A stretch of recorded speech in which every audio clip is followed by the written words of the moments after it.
Biyya nagaa keessanii matiiwwan chaanala keenya bakka jirtan maratti nagaan kun isin haa qaqqabu.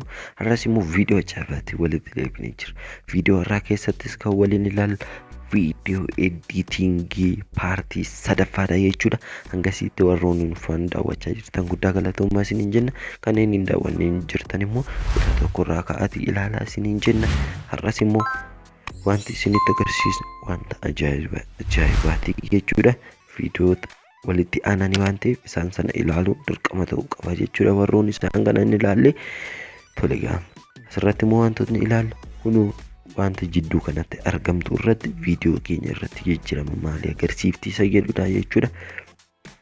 Kunuu asirratti taayitiloota itti fiduu, imeejii fi stiikarii itti fiduu ni dandeenya jechuudha. Asirraa amma taayitilii tokko itti finna. Kunuu amma fakkeenyaaf warroonni fiilmii hojjetan baay'inaan kana ni fayyadamu jechuudha. Kunuu amma kan fayyadamna nuti garuu isin wanta barbaaddan fayyadamuu ni dandeessu. Wanta ajaa'ibaa jira. Tuqxanii pilee gootanii ilaaluu ni dandeessu jechuudha. Kunuu bifa ajaa'iba ta'eetiin jechuudha. Asirraa ni argattu. Baay'ee namatti tolaa jechuudha. Kunuu asirraa wantoota garaagaraa itti dabaluu ni dandeessu jechuudha. Kunuu bifa kanaatiin kanallee edit gochuu ni dandeessu jechuudha. An kanan filadhe waan ta'eef achumaan filadhe baay'ee isin rakkisu kanaaf an achiin diraagitti godhe jechuudha. Sisirreessuu ni dandeessu. Maqaa keessanitti jijjiiruu ni dandeessu jechuudha. Kunoo ishii kanarratti tuqxanii maqaa keessanitti jijjiiruu ni dandeessu jechuudha. Wantoota garaagaraa kalarii isaallee jijjiiruu ni dandeessu. Saayizii isaallee, distaansii isaa, fageenya isaallee walirraa hir'isuu ni dandeessu jechuudha. Kaastessa jedhu kana taatota jettanii barreessuu dandeessu. Taatota jettanii barreessuu dandeessu. Maqaa isaanii fa'aas kaa'uu ni dandeessu jechuudha. Caalaa, Aktiinguwaan, Caaltuu fakkeenya isinii fudhadhe malee waan barbaadan barreessuu ni dandeessu. Raayit tuttuu jechuudha. Kun akkanattiin caaltuu jedhee wantoota garaagaraa irratti beeksifachuu ni dandeessu jechuudha. Kanumaan hojjettu wanti isin rakkisu hin jiru jechuudha. Kanumaan hojjettu baay'inaan warroonni yuutuubii irratti argitan fiilmota garaagaraa kanumaan hojjetu jechuudha. Haala salphaa ta'een bifa kanaan hojjettu jechuudha. Wanti gidduu kanatti argamtu kan biraan immoo wanta ajaa'ibaati jechuudha. Loogoo keessan fiddanii irra kaa'uu ni dandeessu jechuudha. Imeeji kan jettu kanarra ni tuqxu suura barbaadan filachuu ni dandeessu jechuudha. Amma fakkeenyaaf suura tokko qaba isan filadhaa.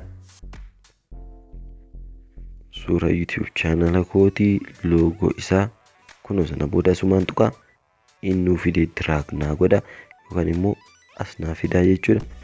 Booda as qabee kunoo as fiduu nan danda'a jechuudha.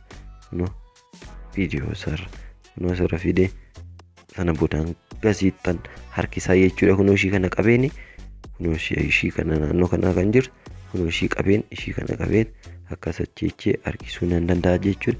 Sana booda kunoo walakkaarra waan taa'ee jiruuf kunoo mallattoo ishii kana fayyadamuutiin asoolee kunoo suurichumarra qabeen asooree bitaa jechuudha. Sana booda xiqqeessuu guddisuu nan danda'a jechuudha. Bifa kanaatiin suura keessan yookaan loogoo keessan irra kaa'uu ni dandeessu jechuudha. Bifa ajaa'iba ta'e kanaatiin irra kaawwattu jechuudha. Kan akkas siiqsuu ni dandeessu jechuudha. Sana booda inni hafe asirratti immoo kunoo asirraa stiikar kan jedhu mallattoo laayikii fa'aa mallattoo garaagaraa sisirreessuu ni dandeessu. Stiikarii irraa wantoota barbaadan itti fiduu ni dandeessu. Kunoo amma fakkeenyaaf mallattoo laayikii kunoo mallattoo laayikii jechuudha.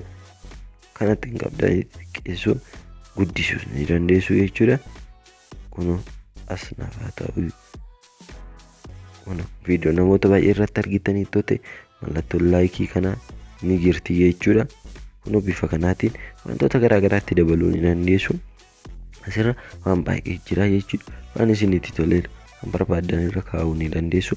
Firiidha waan ta'eef waan barbaadan irra kaa'uu ni dandeessu jechuudha. Kunoo haala ajaa'ibaa ta'eeti wantoota garaagaraa wanta isinitti tole irra kaa'uu ni dandeessu jechuudha. Baay'ee namatti tolaa wantoonni as keessatti argamanii ammayyuu hin dhumneen isiniin jira. Ganaadhaa kan wajjin hin deemnu barnoonni irraa kana fakkaatti. Viidiyoo sattaanu keessatti immoo wantoota garaagaraati kan waliin ilaallu hangasitti waan nu faana turtaniif guddaa galatoomaa isiniin jenna.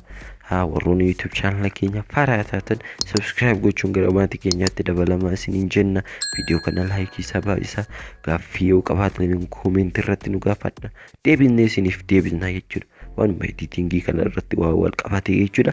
Viidiyoo sattaanu keessatti immoo waan ajaa'ibaa isinitti agarsiiseen viidiyoo koos immoo nan cufaa jechuudha. Paartiin inni kun viidiyoo sattaanu irratti ni dhaabbata jechuudha. Kanaafuu waan faana turtaniif guddaa galatooma. Next viidiyoo bidda ta'eetiin hanga walitti deebinutu.